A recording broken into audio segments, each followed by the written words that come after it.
Why don't airplanes fall from the sky? That's air, an invisible force holding them up. But can we even catch air? Check this out. A paper boat under a glass, pushed underwater, its flag stays dry. That's the diving bell trick. Air inside, water stays out. Even deep on the seabed. And when air starts moving, that's wind. Strong enough to lift a kite, drag you across a hill, and swirl the leaves around you. Here's a trick. 2 sheets of paper.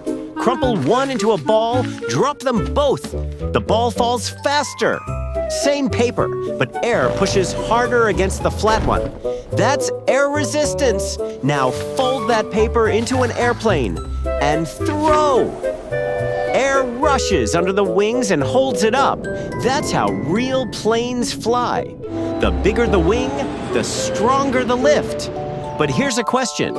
If air is invisible, why is the sky blue? Find out next time.